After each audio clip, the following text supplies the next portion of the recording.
అయ్యా పాడండి.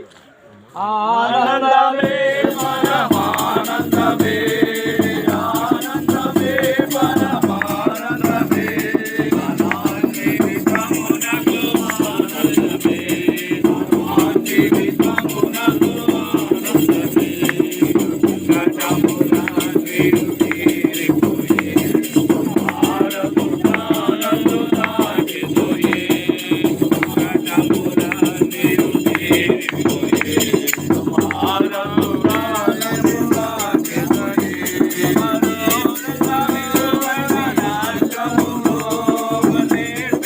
విలువైన రక్తములో కబడి నేను రక్షణ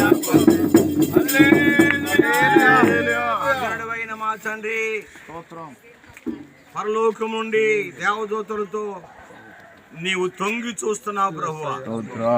ఒక్క పాపి రక్షించబడుట పరలోకములో ఎంతో సంతోషం కలిగినన్నావు. ఆయన దూతలతో మీరు సంతోషిస్తున్నారు. దూతలతో పరలోకముల నుండి ఈ కార్యక్రమాలన్నీ కూడా మీరు చూస్తున్నారు. యవనస్తులైన ఇద్దరు బిడ్డలు తమ జీవితాన్ని మీకు సమర్పించుకున్నారు ప్రభువా. ఆయన యవన కాలములో కాడు మోయట నన్నుకి మేలన్నారు తండ్రి.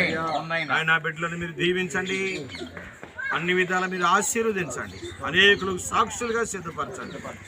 ఈ నిలబడిన వారికి ఎవరైనా రక్షణ లేకుండా ఉంటే వారికి నీ రక్షణ భాగ్యాన్ని ఇవ్వండి. యేసు నామమును అడిగి ప్రార్థించున్నాము తండ్రి. మన తండ్రి అయిన దేవుని దయయు, కుమారుడైన యేసు క్రీస్తు కృపయు, పరిశుద్ధాత్ముని యొక్క అన్యోన్య సహకారం బాప్తీసాలు తీసుకున్న యవన బిడ్డలకును చేరుచిన వారందరికీ ప్రభు యొక్క కృప తోడై నడిపించునుగాక. అయ్యా మరి అందరికి వందనాలండి. అందరికి వందనాలు. భోజనం చేసి వెళ్దారండి. పదండి, అటు తిరగండి.